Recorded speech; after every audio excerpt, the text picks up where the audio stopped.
48వ అధ్యాయం 48వ అధ్యాయము 22వ వచనాన్ని చదువుకుందాం. బేస్మెంట్ కొంచెం తగ్గించు. నేను నీ సహోదరుల కంటే నీకు ఒక భాగము ఎక్కువగా ఇచ్చి తిని, అది నా కత్తితోనూ నా వింటితోనూ అమోరీయుల చేతిలో నుండి తీసుకొంటినని యోసేపుతో చెప్పెను. చాలు, ప్రార్థన చేద్దాం. పరిశుద్ధుడా, పరలోకమందున్న తండ్రి, యేసుక్రీస్తు పరిశుద్ధ రక్తం ద్వారా నీ కృపాసింహాసనం దగ్గరికి వస్తున్నాం. నీ దాసులైన మా జీవితాల్లో ఎన్నెన్నో మేలు చేశారు. సజీవులుగా ఆరోగ్యవంతులుగా ఉంచారు. మీ సన్నిధిలో నిలిచే గొప్ప భాగ్యం ఇచ్చారు. ఏ సమయమందు మేమందరం ఏకీభవించి నీ లేఖనాలు ధ్యానించడానికి సిద్ధపడుచుండగా తండ్రి, మీ సన్నిధిని మాతో ఉంచి మా అందరితో మాట్లాడమని యేసు నామములో అడుగుచున్నాం తండ్రి. ఆమేన్.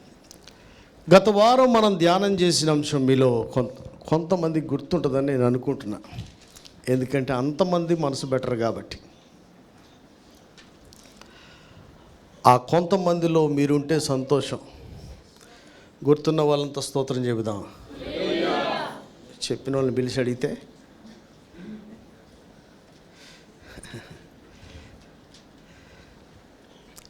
పితరుల ఆశీర్వాదం, దీవెన ఒకరికి అవసరమా అంటే ఖచ్చితంగా అవసరమని బైబిల్ చెప్తుంది. అలాంటి దీవెన పొందుకున్న వారిలో యోసేపు మొదటివాడు 12 మందిలో. ఈరోజు మీకు ముందుగానే చెప్పినట్టుగా ఎందుకు యోసేపుని తన సహోదరుల కంటే ముందుగా, ఎవరికంటే ముందు అనొద్దు, తన సహోదరుల కంటే ముందుగా దేవుడు దీవించాడు.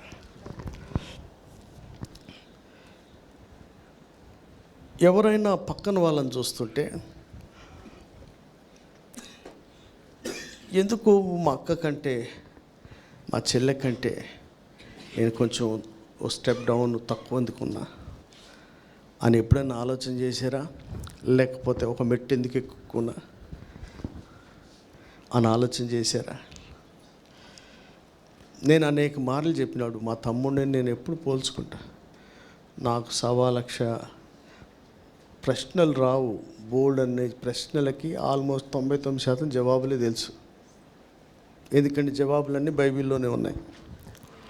ఒకడు హెచ్చించబడ్డకైనా, తగ్గించబడ్డకైనా, కొట్టివేయబడ్డకైనా, గుర్తుపెట్టుకోండి, హెచ్చించడం, తగ్గించడం, కొట్టివేయటం, రీజన్స్ అన్నీ కూడా బైబిల్లోనే ఉన్నాయి. 12 మంది పిల్లలలో ఒకడిని మళ్ళా గెలుపుతా.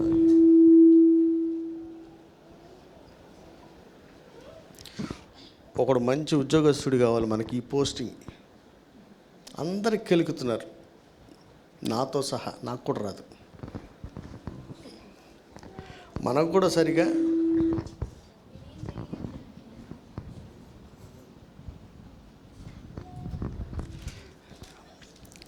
మామూలుగా అయితే యాంప్స్, ఈ పవర్ యాంప్స్ అంటారు వీటిని. పవర్ కరెక్ట్గా లేకపోతే దబ్ దబ్ అని సౌండ్ వస్తుంది. First point. రెండవది, దాంట్లో ఎంతో మెకానిజం ఉంటుంది. అవన్నీ పెట్టడం మనకు ఫస్ట్ గేరే వచ్చు కారు నడపడానికి. ఇక రెండో గేరు నాకు రివర్స్ రాక ఒక పోలు కొట్టినా. ఎప్పుడు? ఇప్పుడు వరకు కొడతానే ఉన్నాడు జాషువా. వీడు ముందు నుంచి ఎవరిని కొట్టాడు, వెనక నుంచే కొడతాడు. కార్లే కొడతాడు, మనుషులు కూడా అట్టే కొడతాడు వెనక నుంచి. సరిగ్గా పెట్టమ్మా, నీ పాడు కానీ ఏం పెడుతున్నావు, చెక్ చెక్ చాలు.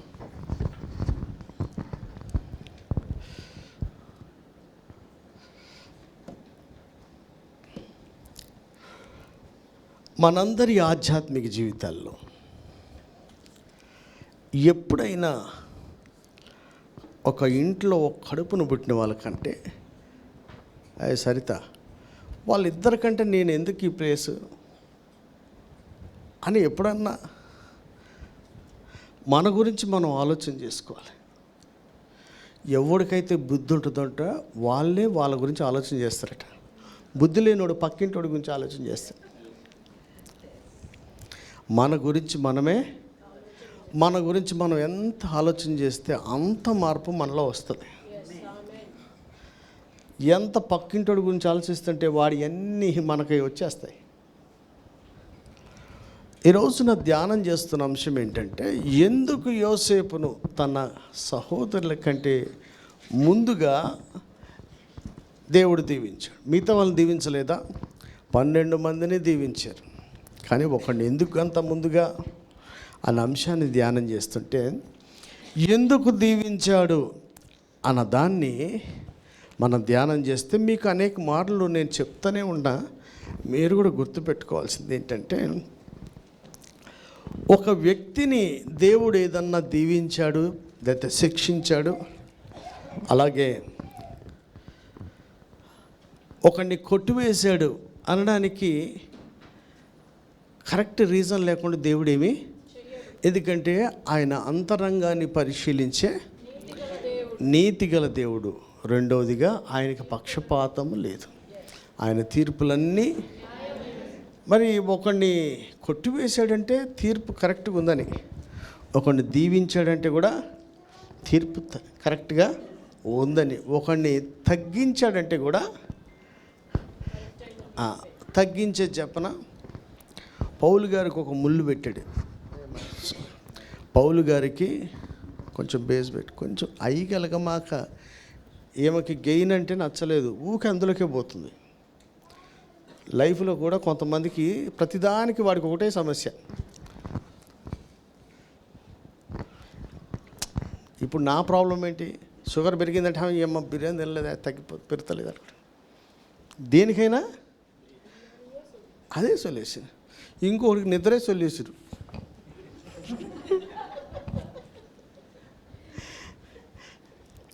అంటే రీజన్ ఏమైనా మన మనసు మటుకు దాని మీద పోద్ది. మా అమ్మాయికి ఏదైనా ఫస్ట్ పై తిప్పుతుంది, ఇంకా మీతో ఏం పట్టించుకోవట్లేదు. సర్లే, నువ్వు అందులో ఏమి డాక్టరేట్ చేయలేదు, కొంచెం నేను చెప్పింది కూడా నువ్వు.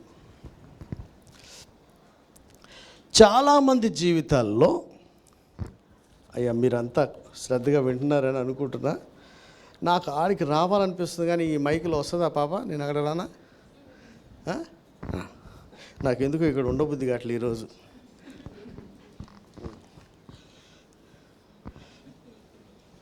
నువ్వెందుకు భయపడుతున్నావురా? నిద్ర లేపుతానా?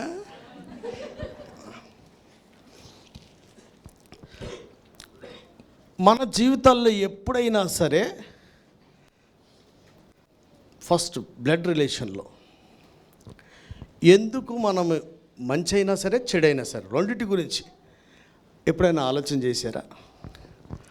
అలాగనే జీవం కలిగిన దేవుని సంఘంలో కూడా ఒకడు నిలబడితే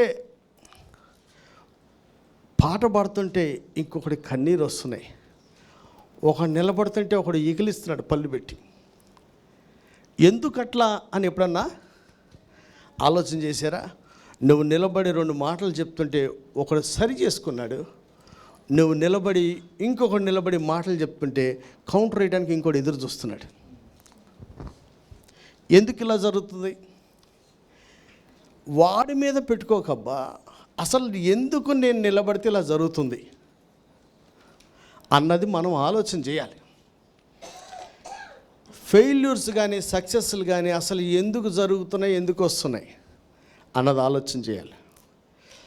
శిక్షలు కూడా ఎందుకు వస్తాయని బైబిల్ చెప్తుంది.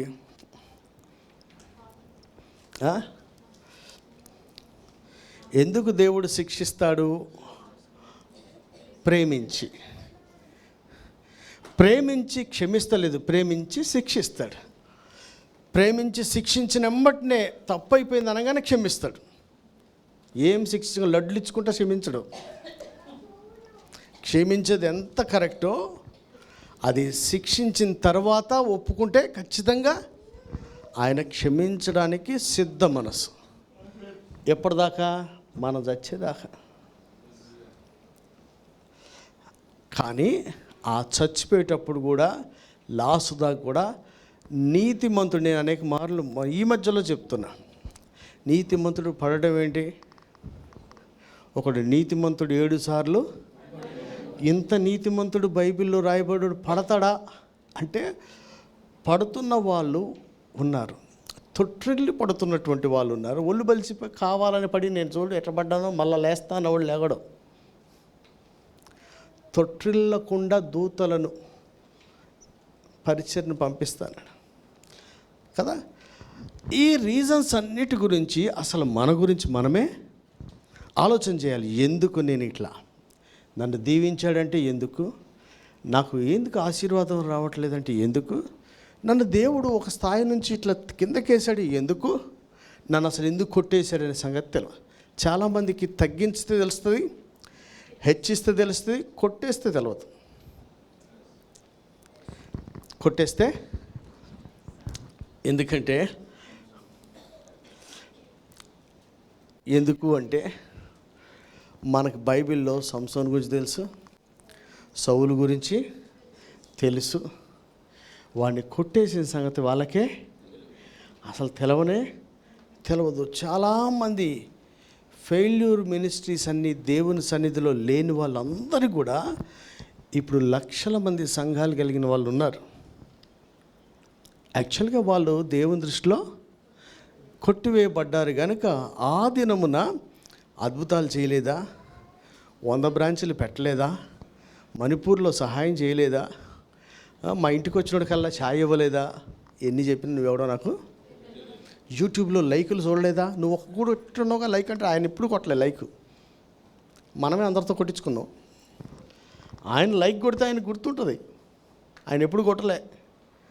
వీళ్ళందరి గురించి ఏముందంటే నువ్వెవడవో నాకు, కానీ ఇక్కడ ప్రపంచం అంతా తెలిసినోడు యేసు ప్రభుకి తెలియదు. ప్రపంచం అంతా తెలియకపోయినా నీ గదిలో నీ ఒంటరితనంలో నిన్ను గుర్తుపెట్టినాడు దూతల ముందు, కోట దూతల ముందు కూడా నిన్ను గుర్తుపెట్టి పిలుస్తాడు. హల్లెలూయా. ఏందో తెలియదు కాదు, అందుకనే మన గురించి మనం తెలుసుకోవాలి. ఈ రోజున మన పితరుడైనటువంటి అబ్రహాము, ఇస్సాకు, యాకోబుల దేవుడు అని చెబుతూ మీకు గతంలో చెప్పాను. అబ్రహాము కుమారులు అనగానే నేటికి గొడవలు అవుతున్న ఇష్మాయేలు, ఇస్సాకు సంతతి. నిబంధన అన్న మాట మీకు ఎక్కడి నుంచి స్టార్ట్ అయింది? నోహు కాడి నుంచి. నేను నీతో నిబంధన చేస్తా అన్నాడు. ఆ తర్వాత అబ్రహాము వచ్చినప్పుడు నీతోనూ నీ సంతతితోనూ అని చెప్పారు. మరి అబ్రహాము సంతతి కాదా అంటే కాదు అనటానికి లేదు, కానీ వాగ్దాన సంబంధి కాదు. మనలో కూడా చర్చ్ మెంబర్స్ కాదా అంటే అవును. ఇస్మాయిలులా అంటే ఎవరిదా సంగతి ఆడికే తెలవాలి. వాగ్దాన సంబంధి అయిన వాడు ఎలా ఉంటాడంటే చేతులు కట్టేస్తే కట్టేపించుకుంటాడు, బరువు మోపిస్తే కట్టెలు మోస్తే మోపించుకుంటాడు, కొండ ఎక్కమంటే ఎక్కేస్తాడు. గొడ్డలు లేపిన మాట్లాడినవాడు వాగ్దాన సంబంధి. తేడాలు ఉంటాయండి. అంత విధేయత ఉన్నవాడిని మళ్ళా అబ్రహాము దేవుడును ఇస్సాకు దేవుడును అన్నాడు. ఎవరికి పడితే వాళ్ళకి ఆశీర్వాదాలు అట్లా బ్యాంకులో అకౌంట్ లాగా నామినీ పోస్ట్ ఎందుకు పెట్టారు సార్ ఆశీర్వాదం గారు? లాస్ట్లో పానం పోయే ముందు కూడా దాన్ని మార్చేయచ్చు. ఒకసారి కాదు, సర్వీస్ బుక్లో కూడా రాసుకోవచ్చు, తీసి పడేయచ్చు. ఎట్లా తీసేయచ్చా? నా నాలెడ్జ్ అనుకుంటున్నాను నేను, తీసేయచ్చు కదా. సర్వీస్ బుక్లో ఒకసారి రాసింది పర్మనెంట్ కాదు. ఇవన్నీ చూస్తుంటే మీకు ఏమనిపించాలి? జీవగ్రంథం నుంచి పేరు చెరిపెత్తడానికి గుర్తుపెట్టుకోవాలి. నీకు రాసినంత మాత్రాన శ్యామ్ కిషోర్ లాంటి పెద్ద పెద్ద సేవకులు ఇప్పుడు ఆయన మార్చాడు. ఆయన చెప్పాడు, ఆయనే చెప్పాడు. బెనిహిన్ గారి తర్వాత ఆయన చెప్పింది నాకు విన్నా. ఒకప్పుడు లోతైనది చెప్పకుండా పై మీద ఫోకస్ చేసిన, ఇప్పుడు వాక్యాన్ని ధ్యానిద్దామని చెప్పి శ్యామ్ కిషోర్ గారు చెప్పారు చాలా కాలం తర్వాత. ఇలాగే కన్ఫ్యూజ్ చేసింది ఎవరంటే బెనిహిన్ గారు. ఒక ఆయన, నేను అసత్యాన్ని ప్రకటించాడు. పాపం ఆయన ఒప్పుకున్నాడు, కానీ అసత్యంలో విని చచ్చిపోయిన వాళ్ళు కోట్ల కొలది జనం ఉన్నారు ప్రపంచం మీద. అవన్నీ మన మీదకి వచ్చేస్తాయి. కనుక ఈరోజు మీ అందరికీ నా మనవి ఏంటంటే, దేవుడు ఒకరిని ఎందుకు దీవిస్తున్నాడు అంటే, శరీర సంబంధమైన వాడిని ఎప్పుడూ దీవించడు. శరీర సంబంధమైన వాడిని ఎప్పుడు కూడా దీవించడు. ఆయన ఆత్మ సంబంధి, ఆత్మ చెప్పు సంగతులను వినే మనుషులు, ఆత్మ నడిపించినట్లుగా నడవడానికి ఇష్టపడేవాళ్ళు. ఎందుకంటే బైబిల్ ఏం చెప్తుంది? చెయ్యి పట్టి ఈడ మొహం అటు బెటరా, అటు చూస్తాడు, నేను ఇటు చేస్తా, ఇక్కడికి లాగుతా. కొంతకాలమే ఆడి జీవితాన్ని తట్టమని ఒక పోరాదమని వదిలేస్తాం. పరిశుద్ధాత్మను దుఃఖపరచుకోవడానికి ఎందుకన్నారు? మన చెయ్యి పట్టుకొని మనల్ని నడిపిస్తున్నా కొద్దీ కొంతకాలం ఆయన నిన్ను బలవంతం చేస్తాడు, కొంతకాలం గద్దిస్తాడు, కొంతకాలం ఒప్పేస్తాడు, కొంతకాలం సరి చేస్తాడు. ఇంకా అట్నే కట్టినపరుచుకొని నిన్ను వదిలేసి వెళ్ళిపోతాడు. ఆయన ఉండడు మన దగ్గర. పితరుడైనటువంటి అబ్రహాము, పితరుడైనటువంటి ఇస్సాకు, ఆ తర్వాత యాకోబు. మీకు ఒక మాట చెప్పిన కదా, ఎందుకు యాకోబుని అంటే దేవుడే ఇవ్వగలిగిన జ్యేష్ఠత్వం మీద మనసు ఉంది ఆయనకి. అది తల్లిదండ్రులు ఇచ్చేది కాదు, తనంతట తాను తెచ్చుకునేది. ఆ దేవుడే ఇచ్చిన దాని మీద మనసు పెట్టుకున్నాడు కనుక కొంచెం అటు ఇటు అయిన ఆ మనసును బట్టి దేవుడు ఆయన నిన్ను ఆశీర్వదించు వరకు కూడా నిన్ను విడిచిపెట్టనని చెప్పాడు. హల్లెలూయా. ఒక శ్రేష్టమైన క్వాలిటీ. మళ్ళీ మస్తులో అటు ఇటు కొన్ని ఏదో బుద్ధులు ఉంటుంటాయి మనిషి అన్నాక, కానీ నీకున్నటువంటి లోపం కంటే కూడా నీకున్నటువంటి మంచి నిన్ను త్రాసులో దూచినప్పుడు తేలాలి పైకి. దాన్ని బట్టి జ్ఞాపకం చేసుకుని, దాన్ని బట్టి పరలోకం కాదు, దాన్ని బట్టి అవకాశాలు. ఆయన దగ్గర అంతా పర్ఫెక్ట్గా ఉండాలి 100%, అవునా? కానీ అవకాశాలు ఎట్లా వస్తాయంటే త్రాసులో తూచినప్పుడు మనం తేలిపోవాలంటే ఏం తేలాలి? మనది మంచే కిందకి రావాలి కానీ చెడు కిందకి రాకూడదు తరాజులో దూసినప్పుడు. అట్లాంటప్పుడు నేను నమ్ముతున్నాను, నేను ఎప్పుడు చెప్పాను ముద్ర, నేను నమ్మేది ఏంటంటే అట్లా తూస్తూ ఉన్నప్పుడు కొంచెం కొంచెం లోపాలు ఉన్నోడికి అవకాశాలు ఇస్తాడు కానీ రివర్స్ అయినోడిని దేవుడు కొట్టేస్తాడు. రివర్స్ అయినోడిని దేవుడు కొట్టేస్తాడు. అలాగున విధేయత కలిగినటువంటి ఇస్సాకు కుటుంబంలో కూడా తల్లిదండ్రులను విసికించిన వాడు. అంతకుముందు ఎక్కడున్నాడు? అడవిలో ఉన్నాడు.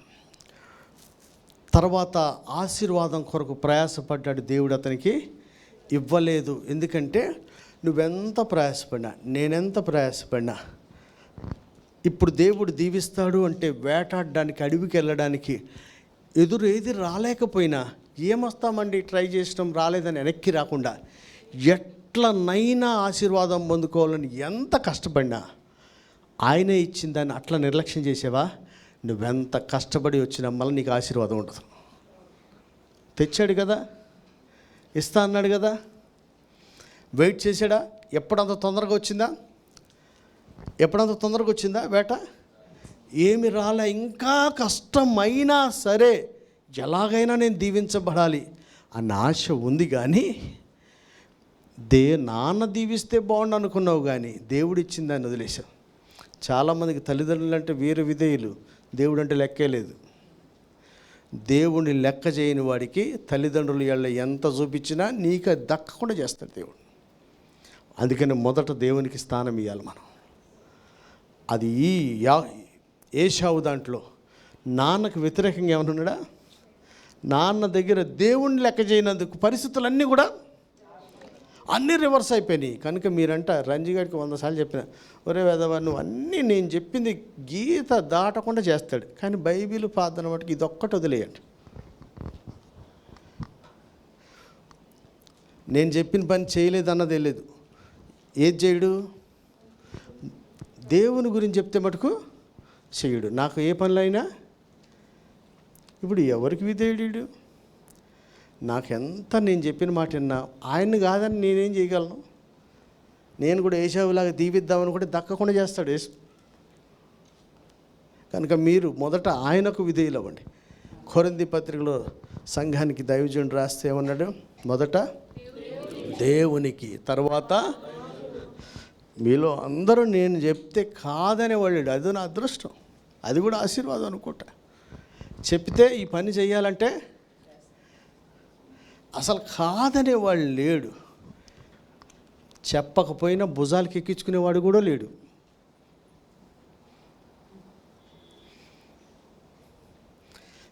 ఏ స్థాయికి ఎదగాలి మనం? మనసెరిగి పనిచేసే స్థాయికి రావాలి. కనుక మీ అందరికీ మనవి చేస్తున్నా, ఎందుకు దేవుడు మనల్ని దీవించాలి, మన సహోదరుల కంటే ఎక్కువగా దీవించాలని ఎవడు కోరుకోడు. వీడు పోవాలి, నేను పైకి రావాలని. ప్రతి విషయంలో కూడా మన యాటిట్యూడ్, మన బిహేవియరే మన ఆశీర్వాదానికి కానీ, మన హెచ్చుకు కానీ, మనం తగ్గించబడ్డానికి కానీ, కొట్టివేయబడ్డానికి కానీ కారణమని నేను నమ్ముతున్నాను. హల్లెలూయా. మీరు నమ్ముతున్నారా? ఇప్పుడు మన స్థితికి ఎవరు కారణం?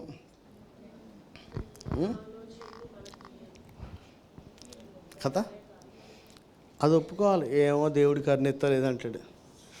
దేవుడు కరుణించట్లేదు అనే దానికి ఎప్పుడు చెప్పాలంటే, అమ్మ వింటున్నావా రా, వింటురా, నీ మనసాక్షి నీ మీద నేరారోపణ చేయనప్పుడు నువ్వు ఆయన పరిశోధిస్తున్నాడు అనుకో. వింటురా అమ్మా, మీ మనసాక్షే మీ మీద నేరారోపణ చేయని స్థితిలో నువ్వు ఉంటే దేవుడు నన్ను పరిశోధిస్తున్నాడు అని నమ్మి అందులో నిలవడానికి ఇష్టపడు.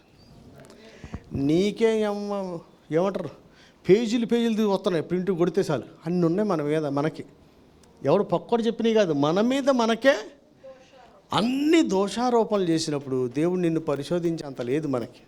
మనం చేసినవి మన వెనకాల ఉన్నాయి. కనుక నేను మిమ్మల్ని అందరినీ ఇన్నిసార్లు ఎందుకు చెప్తున్నా, అసలు విషయం చెప్పకుండా సోచ్ చెప్తున్నారు అనుకుంటున్నారు. ఇవన్నీ ఎందుకు చెప్తున్నానంటే మీ గురించి మీరే ఆలోచించండి. ఎందుకు ఈ స్థితి? అది ఆశీర్వాదమైనా, నిన్ను తగ్గించినా, నిన్ను కొట్టేసినా, అసలు నా గురించి నేను ఆలోచించాలి అని ఈ విషయాలన్నీ గురించి చెప్తున్నా. ఈ రోజున అసలు యోసేపును ఎందుకు ఆశీర్వదించాడు అన్న విషయాన్ని చెప్తాను. ఎప్పుడైనా మళ్ళీ చెప్తున్నానండి, క్యారెక్టర్ని స్టడీ చేయాలి. అబ్రహాం దేవుడు, యాకోబు దేవుడు ఎందుకు వాళ్ళ పేర్లు నా పేరు పెట్టుకోవచ్చుగా అంటే వాళ్ళలాగా బతకాలని. ఎందుకు యోసేపుని అంటే 37వ అధ్యాయం అనుకుంటున్నా, కొంచెం అటు ఇటు అయినా 37 మీరు చదవకండి, నేను చెప్తా. మొదటిగా టీనేజ్లో 17 సంవత్సరాల వయసు ఉన్నప్పుడు ఆయన తండ్రి చేత ప్రేమించబడ్డాడు. తండ్రి ప్రేమించని వాడు ఎవడన్నా ఉంటాడా? తండ్రికి పక్షపాతం ఉంటుందా? అట్లేం లేదే. మరి ఆయన ఎందుకు ఎక్కువ ప్రేమించాడు?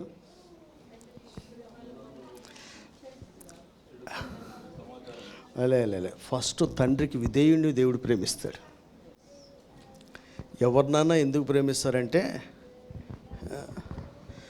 90కి 90, 100కి 100 మార్కులు వస్తే పేపర్లో పడితే కాదు. దాన్ని బట్టి ఏ తల్లిదండ్రులు సంతోషించరు. ఒక క్షణమే మాట వినేవాడి యందు ఆనందిస్తారు. అయినా చిన్నప్పుడే మీరు చెప్తున్నాను చూడండి, 17 ఏళ్ళప్పుడు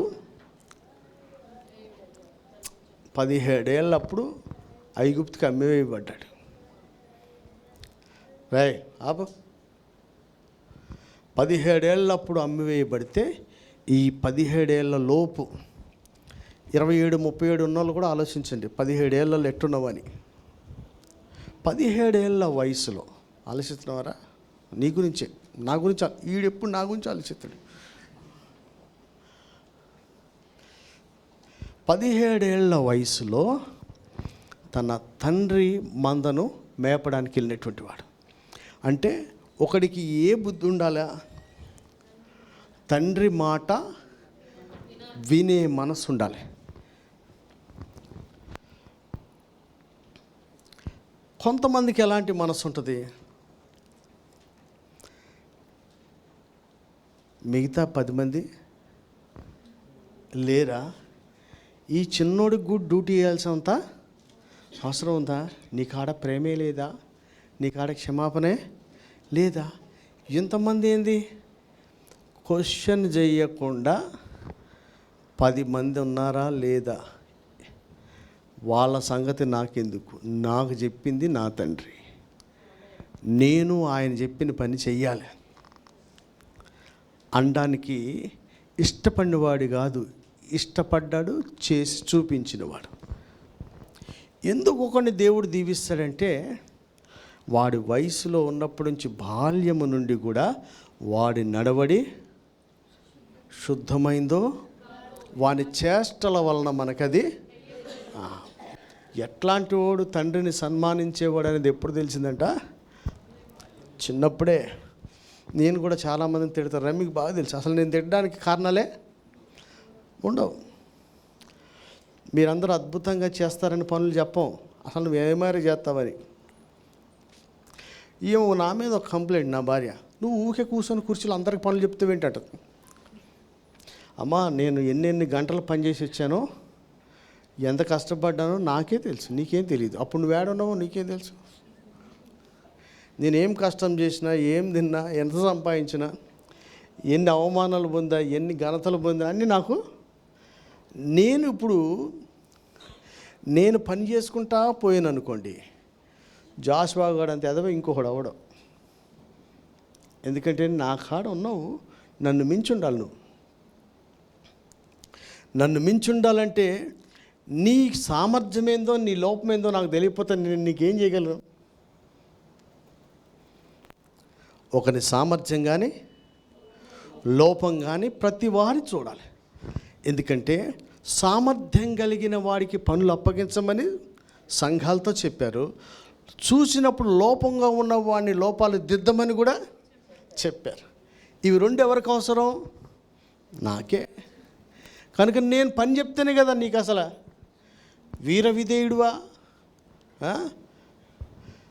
లేకపోతే తిరుగుబాటు చేసేవాడువా, ఎవడన్నా పక్కనోడు వస్తేనే మళ్ళీ నీకు కూడా ఉత్సాహం వస్తుందా అనేది ఎప్పుడు తెలుస్తుంది? నిన్న ఫ్రైడే రోజున పిల్లలందరికీ చెప్పిన, నా కాడి లక్షలు పోతున్నాయి. ఒరే ఎదవల్లారా, మీకు బ్రేక్ఫాస్ట్ లేదురా ఈరోజు. వింటున్నామా అందరూ? బ్రేక్ఫాస్ట్ లేదురా. ఒరే ఆడి పేరు మనీష్, సమోసాలు చెయ్యి. ఫస్ట్ మీరు ఒక సమోసా కొనుక్కు తింటే ఒక సమోసా నేను ఫ్రీగా ఇస్తా అని చెప్పిన. పిల్లలకి ఏం చెప్పిన, ఒక సమోసా నువ్వు కొనుక్కుంటే, ఎందుకని ఫస్ట్ నేను ఒక సమోసా ఫ్రీగా ఇస్తే ఆడ రెండో సమోసా కొనుక్కోకుండా కడుపు నిండిపోయింది అంటాడు. ఈ పీసుగాళ్ళ సంగతి వాళ్ళకంటే బాగా నాకే తెలుసు. నేను ఫస్ట్ నువ్వు కొనుక్కోరు ఒక సమోసా, తర్వాత నేను ఫ్రీగా ఇస్తా అంటే అందరు కొనుక్కున్నారు. డబ్బులు లేకపోవడం అనేది వాళ్ళ కాడ లేదు చరిత్రలో. వాళ్ళ కాడే లేకపోతే డబ్బులు ఉంటుంటే మీ కాడ ఎందుకుంటే బాబా డబ్బులు గ్యారెంటీగా ఉంటే వాళ్ళ కాడ తినేసారు. తర్వాత ఆ రోజున వాడికి రోనక్కి బాలే, వాడి కోసం పెట్టిన సమోసా పక్కన పెట్టాడు. ఎవడో ఎలక్కూరికినట్టు తినేసాడు దాన్ని. చూడండి, ఉదయం నుంచి సాయంత్రం వరకు అడిగితే కూడా అందరూ ఒకటి పేరు చెప్తారు, కానీ ఆ ఒకటి మటుకు ఆ పేరు ఒప్పుకోడు. ప్రతి వారు ఒకటి చెప్తున్నారు, ప్రతి వారు ఒకటి చెప్తారు. రీసెంట్గా లాస్ట్ వీక్ నా భార్య దగ్గర 500 దొబ్బేశారు.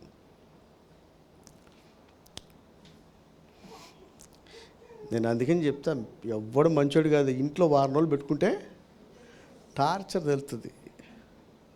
సెలవులన్నీ వేస్ట్ చేస్తున్నావు అమ్మ, కర్ణమ్మ ఒకటి పెట్టుకో, జీవిత సత్యాలన్నీ బయటకు వస్తాయి. అప్పుడు అసలు ఎంతెంత కష్టం అనేది. ఒక్కడు కూడా ఇప్పటి వరకు చెప్పట్లే. నేను ఏమంటా అంటే, మా పిల్లల్ని నేను చూశాను కదా, వీళ్ళకున్న యూనిటీ చెడులోనే ఉంది, మంచిలో లేదు. మేమందరం కలిసి అందరం మాట్లాడుకొని వచ్చి ఈరోజు మేము ఫాస్టింగ్ ప్రేయర్ చేస్తామని ఎవడన్నా అన్నాడా?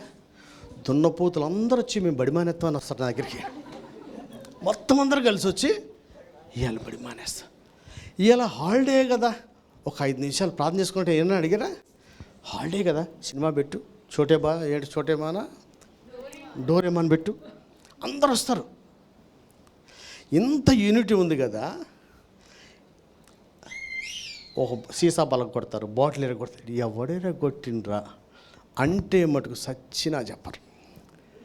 ఇన్ని సంవత్సరాలు ఇప్పటి వరకు చెప్పిందల్లా మీకు తెలియదు అనుకుంటున్నారా? ఖచ్చితంగా తెలుసు. మీలో కూడా ఏదో పనులు చేసే వాళ్ళ గురించి మీకు తెలుసు. నేను అడిగితే మటుకు చెప్పరు. మనలో అన్నారు, నన్ను ప్రేమించేవాళ్ళు నీతో చెప్తే నా పని అయిపోద్ది అన్నారు. నేనేమంటున్నానంటే, మనల్ని దేవుడు ఎందుకు దీవిస్తాడంటే, నెంబర్ 1,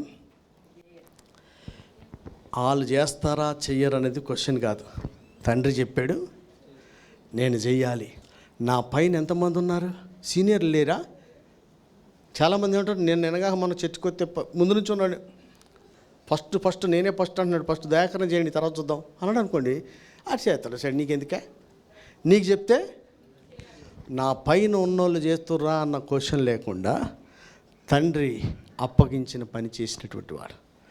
ఎందుకు మొదట అంటే చెప్తున్నా, ఎందుకు మొదట నీకు అప్పగించిన పని చేసే అలవాటు ఉండాలి. అప్పగించిన చేసే పని అలవాటు ఉండాలి. రెండవదిగా ఎందుకు మొదట దీవించాడు అంటే, ఎవరన్నా చెడు చేస్తే వచ్చి సమాచారం తండ్రికి, నిన్ను ఎందుకు దీవించాలి? పాపులతో ఏకీపిస్తావు, అపహాసుల దగ్గర కూర్చుంటావు, కాని మార్గంలో నడిచేవాడి కాడ నువ్వే ఉంటావు. లేకపోయినా దూరం నుంచి చూసినా ఇమీడియట్గా సమాచారం చెప్పాలి. ఎందుకు చెప్పాలి అంటే, ప్రేమించి. నువ్వు గద్దిస్తాడు ఒప్పుకోడు కనుక. నువ్వు గద్దిస్తే ఒప్పుకుంటారా? నువ్వేం చెప్తే వింటారా? కానీ వాళ్ళు ఎలాగైనా మారాలని ఎవరితో చెప్పించాలో వాళ్ళతోనే చెప్పించాలి. అవునా కదా? ఎందుకు నిన్ను మొదటంటే, నీ తండ్రి చెప్పిన పని మారు మాట్లాడకుండా ఒకడి మీద దేయకుండా చేసేది. ఎందుకు మొదట అంటే, తన తోటి వారు చెడిపోవడం తనకి ఏమాత్రం కూడా ఇష్టం లేదు. ఆ మాత్రం తనంతట తాను పూనుకొని చెయ్యలేడు, చెయ్యజాలడు. అందుకని చెయ్యగలిగిన వాడికి చెప్పాడు. అంటే మన పిల్లలు చెడిపోయినా, మన ఇంట్లో చెడిపోయినా, మన పక్కోడు చెడిపోయినా, నీ పరిధిలో లేని దాన్ని నాకు సంబంధం లేదని వదలకుండా చెయ్యగలిగిన వాడి దగ్గర పోవాలి. దీనికి ఎట్లా పరిష్కారం దొరుకుద్ది ఆలోచించి ఎవరు చేయగలడో వాళ్ళకు ఆ సమాచారం అందించాలి. ఎందుకు మొదట ఆశీర్వాదం అంటే, మొదట విధేయత. రెండవదిగా చెడు సహించడు, వాళ్ళు బాగుపడాలని వాళ్ళని సరిచేసేవానికి చెప్పాడు. మూడవదిగా విధేయతలో ఎట్లుందంటే, నీ అన్నలకు భోజనం తీసుకుపో. మనల్ని ప్రేమించని వాడి దగ్గరికి కూడా వాళ్ళతో పెట్టుకోకుండా పంపిన వాడి మాటను బట్టి వెళ్ళినటువంటి వాడు యోసేపు. ఎవరి దగ్గరికి వెళ్ళాలి?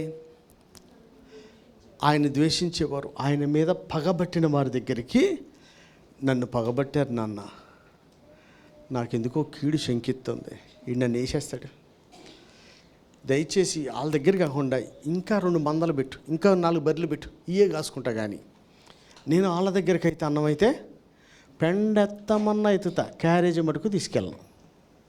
కొంతమంది ఇంకే పనన్నా చెప్పు చేస్తా, ఈ పని మటుకు చేయను. వాళ్ళు అన్న దాంట్లో రీజనింగ్ కూడా ఉంది. ఎందుకంటే వాళ్ళు ఈయన మీద పగబట్టారనో వాళ్ళు ఈయన కీడు చేస్తారనో అనేది పట్టించుకోకుండా, నా తండ్రి నాకు చెప్పాడని ఒకే ఒక్క మాటకి పగబట్టిన వాళ్ళ దగ్గర కూడా విధేయత చూపించి వెళ్ళినటువంటి వాడు యోసేపు. అబ్బా, నిన్ను ఎందుకు దీవించాలి? నువ్వేమన్నా ఇంటి పని చేస్తున్నావా? మీ ఇంట్లో పని చేయనోడు సంఘంలో పని చేయలేడు. ఫస్ట్ గుర్తుపెట్టుకోండి. పిల్లలారా, ఇంట్లో పని చేస్తుర్రా? ఎరా చేస్తున్నావా? నేను వచ్చినప్పుడే నా ఆవిడి చెప్పవేంది? చేస్తాడా? ఏం చేస్తారా? చిన్న యాపిల్ ద్రాక్షపళ్ళు కడుగుతావా? పనులు అందరు చేస్తారు. నచ్చిన పనులు చేయటంలో మనకు ఆశీర్వాదం కాదు, చెప్పిన పని చేయటంలో ఆశీర్వాదం. రెండవదిగా ఎందుకు మొదట దీవించాడు? మీరు మళ్ళీ పెట్టుకొని నన్ను ఇప్పటికైనా దీవించాలంటే ఈ క్వాలిటీస్ మనకు రావాలా? ఎందుకు మొదట అంటే నీకు పర్సనల్గా ఎన్ని ప్రాబ్లమ్స్ అని ఉండని ఆయన చెప్పాడు కనుక మనం చేయాలి. దాన్ని బట్టి దేవుడు దీవిస్తాడు. ఇకపోతే ఆయన్ని విధేయత, మన నెంబర్ 1 పాయింట్ అంటే విధేయత చూపించినందుకు దేవుడు దీవించాడు. రెండోది, చెడుతనమును ఆయన చెయ్యడు, చేసేవాడిని కూడా చెయ్యనివ్వడు. ఆయన చెయ్యడు. తన పరిధులు లేకపోతే దాన్ని సరిచేసేవాడి దగ్గర తీసుకెళ్తాడు. కానీ నాకెందుకని పిలాతులాగా చేతులు కడుక్కోడు.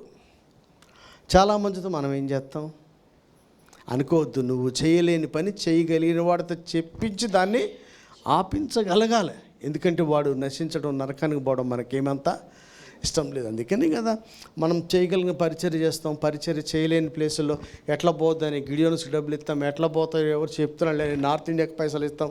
ఇవన్నీ మనం చేయగలిగినాయా? ప్రత్యక్షంగా మన పరిధిలో మనం చేస్తాం. చేయలేని వాటికి కూడా ఇంకొకటికి అప్పగించడం. తన సహోదరులు సరి చేయలేడు, కానీ ఆయన సరిచేసేవానికి ఆ సమాచారాన్ని ఇచ్చాడు. 17 ఏళ్ళ తర్వాత ఇంత విధేయత చూపించిన ఆయన అమ్మేశారు. ఆయన్ని అమ్మేశారు. మొట్టమొదటి తండ్రికి విధేయుడు గనక దేవుడు ఆయన్ని ఆశీర్వదించాడు. సహోదరుల చెడుతనాన్ని మాన్పించడానికి తాను చేయలేదు, చేసిన దాన్ని మాన్పించే ప్రయత్నం చేశాడు గనక దేవుడు ఆయన ఆశీర్వదించాడు. మూడవదిగా సహోదరుల విషయంలోనే తను పగబట్టిన వాళ్ళ దగ్గరికి కూడా తనకు అపాయం ఉందని తెలిసిన, తనకు కీడు జరుగుద్దన్న ఇవేమి బేఖాతరు చేసాడు. అవి పట్టించుకోలేదు. కానీ తండ్రి చెప్పాడు అంటే చెప్పిన పని ఎప్పుడు చేయాలి? నీకు నచ్చినప్పుడు చెప్పాలి, నీకు ఇబ్బంది అయినా చేయాలి. అప్పుడే దేవుడు మొదట మనల్ని ఆశీర్వదిస్తాడు. ఇక పోతే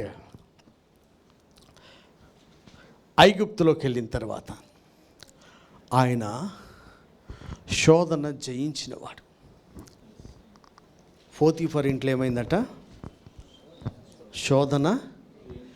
ఎవరిని మొదట దీవిస్తాడంటే శోధన జయించిన వాడిని దేవుడు దీవిస్తాడు. అక్కడ ఏం రాసింది తెలుసు? శోధన ఎప్పుడు వచ్చిందట ఆయనకి? అమావాస్యకి రాట్లా. చాలామందికి కష్టాలు ఎప్పుడు వస్తాయంట? పీక ఎప్పుడు పట్టేసుకుంటే దయ్యం వచ్చి అమావాస్యకి పట్టేస్తుందట. ఈయనకి ఎప్పుడు పట్టింది తెలుసా? అనుదినము అని ఉంది అక్కడ ప్రతిరోజు. టార్చర్ ఒకరోజు కాదు, అనుదినము. మనకి ఎప్పుడన్నా ఒకసారి వస్తే జయిస్తాం, కానీ ప్రతిరోజు వస్తే. కానీ దేవుడు ఎందుకు దీవిస్తున్నాడు మొదటంటే పక్షపాతం ఉండదు సార్. అనుదినము శోధన, అనుదినము నా దేవునికి విరోధంగా ఈ పని చేయను అనుకున్నాడు. ప్రతిరోజు అనుకున్నాడు. అనుదినము శోధన వస్తుంటే అనుదినము జయించాడు కనుక ఆయనకు మొదట ఆశీర్వాదం వచ్చింది. అరే, మొదట విధేయత చూపించండి. మీ పక్కన వాళ్ళు చెడుతనంలో ఉండడం, వాళ్ళు ఏ విధముగా మనం మారాలన్నా మన పరిధిలో లేకపోతే ఎవరు సరిచేయగలడో వారికి చెప్పండి. మూడవదిగా శోధన జయించిన వాడికి దేవుడు ఎప్పుడబ్బా? ప్రతిరోజు. ఆ శోధన అనేది దేనికి సంబంధించింది? మన హృదయానికి, మన శరీరానికి, మన సోషల్ స్టేటస్కి నష్టం కాదు, దేవునికి విరోధమైంది. నా దేవునికి విరోధముగా నేను ఈ దుష్కార్యము చెయ్యలేను అంటే ఎవరికి ఏం అపాయం లేకపోయినా, నీకు అపాయం లేకపోయినా, నీ ఉద్యోగం ఊడకపోయినా, నీ ఒంటికి జబ్బు రాకపోయినా, ఇవన్నీ కాదు. ఇది చేస్తే నాకు నష్టమైపోద్ది, ఉద్యోగం ఊడిపోతుంది, ఆ భయంతో చేసేది కాదు, భక్తితో చేసేది కాదు. నీకు ఫిజికల్గా ఎలాంటి ప్రాబ్లమ్స్ రాకపోయినా దేవునికి విరోధంగా నేను చెయ్యకూడదు అని మాటికి శోధన చేయిస్తే దేవుడు ఆశీర్వదించదలుచుకుంటే మొదట నిన్ను ఆశీర్వదిస్తాడు. హల్లెలూయా. శోధన సహించాలి, శోధన జయించాలి. 2 రకాలు ఉంటాయి. ఈ రెండిటికంటే బెటర్ ఏంటి? ప్రవేశించకుండా ఉండాలి. శోధనలో ఎంట్రీ అయిన తర్వాత కదా సహించేది, జయించేది. అసలు అక్కడ దాకా పోకుండా ఉండాలంటే మనం మెలకుగుండి ఒంటరి ప్రార్థన, కలిసి ప్రార్థన, సంఘంతో ప్రార్థన, ఈ కంటిన్యూగా ఉంటే మనం శోధనలో ప్రవేశించకుండా పడిపోకుండా ఉండడానికి అది చాలా చాలా మనకు ఉపయోగపడుతుంది. సో ఎవరు లేని చోట, మళ్ళీ చెప్తున్న, శోధన ఎప్పుడు జయించారు? అమ్మ నాన్న లేరు, సహోదరులు లేరు, ఆ దేశంలో ఆ తప్పు అక్కడ ఆ పరిస్థితిలో నిన్ను ఏలుబెట్టి చూపించేవాడు కూడా లేడు. దీనివల్ల నీకు ఇంకా ఇంక్రిమెంట్లు పెరిగేలా ఉన్నాయి, ప్రమోషన్లు పెరిగేలా ఉన్నాయి తప్పితే తగ్గేదైతే లేదు. అయినా సరే దేవునికి విరోధంగా నేను ఈ పని చేస్తున్నా నా ఆలోచన చేసి ఆయనకు విరోధమైన దాన్ని చెయ్యని వాడిని దేవుడు మొదట ఆశీర్వదిస్తాడు. హల్లెలూయా. నెంబర్ 1, తండ్రికి విధేయత. ఇష్టమై చేసే పని ఉంది. తనను హింసించి వాళ్ళు తిట్టే వాళ్ళని పగబట్టిన వాడి దగ్గర కూడా తండ్రి చెప్పాడని చేశాడు, అందుకని దేవుడు దీవించాడు. రెండవదిగా సహోదరుల చెడుతనంలో అట్లే పోవాలని అనుకోలేదు, తన వల్ల కానప్పుడు దాన్ని సరిచేయగలిగే వారి దగ్గరికి తీసుకొచ్చాడు కాబట్టి దేవుడు దీవించాడు. ఆ తర్వాత తాను పొరుగు దేశంలో ఉన్న ఎక్కడున్నా ప్రతిరోజు శోధన చేయించాడు. ప్రతిరోజు దేవునికి విరోధంగా ఎలాంటి పనులు జరగకుండా తను జాగ్రత్త పడ్డాడు కనుక దేవుడు ఆయన్ని దీవించాడు. ఇంకపోతే ఆయన జైల్లో వేసినప్పుడు ఏమైంది? ఇతని వశము ఖైదీలను చేశారు. వశమైన వారిని టార్చర్ చేయకుండా వారికి ఉపచారం చేశాడు. యేసుప్రభు మనసు శిష్యుల పాదాలు కడగటం. ఇంకో గొప్ప సంగతి చెప్పనా? దేవునికి విధేయుడు కూడా అయ్యాడు ఆయన. ఫస్ట్ నేను అది మర్చిపోయాను. ఎట్లా అంటే దేవుడు చూపించిందని వెంటనే సహోదరులకు చెప్పాడు, తండ్రికి చెప్పాడు. దేవుడు చూపించిందని చెప్తారా? ఈసారి మొన్న అందరికి చెప్తుండట, వాళ్ళ నాన్నకి చెప్పడట. చెప్పినవారా? చెప్పడు. దేవుడు ఎవరు? మా నాన్న ముఖ్యం నాకు అంటున్నాడు. మందికైతే మొత్తం నీ కళలో దర్శనాలు 2 కలిపి చెప్పేస్తున్నావు. అటు చూస్తావేంది, ఇంటికాడికి వెళ్ళే చూద్దు. కానీ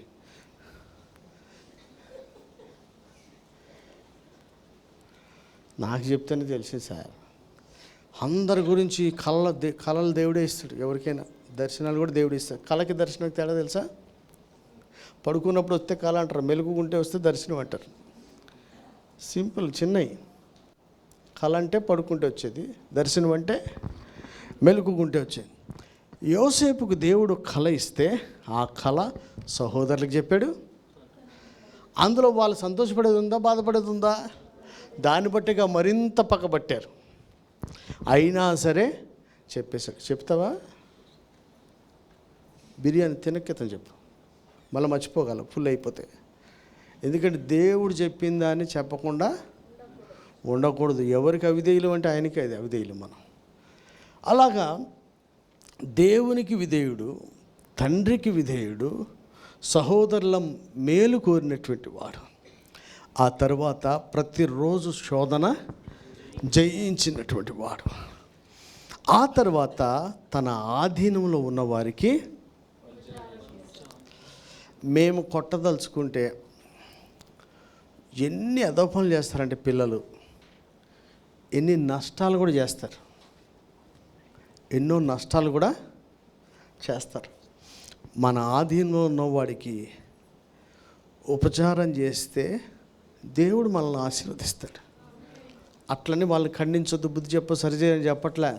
గుడ్డి కీకలకి పెట్టినట్టు నువ్వు దంచుకుంటా పోతా ఉంటే ఆయన మనం ఏ తీర్పు తీరిస్తే నిన్ను కూడా అదే తీర్పు తీస్తున్నాడు. నువ్వు ఏ తీర్పు తీరిస్తే నువ్వు ఓర్చుకున్నావా? నిన్న అమ్మాయి ఫ్రిడ్జ్లో చూడు పలగొట్టింది. అట చూస్తుంది, పలగొట్టింది. ఒక్క ముక్క నేను సార్ ఫ్రిడ్జ్లోంచి తీసి నేలకేసి కొడితే దాన్ని తల పలగొట్టచ్చు. ఫ్రిడ్జ్లోంచి తీసి నేలకేసి కొట్టలేదుగా, అట్లా తీస్తుంటే జారింది. మరి నాకు జారదా? నేను ఎన్ని పలగొట్టలేదా?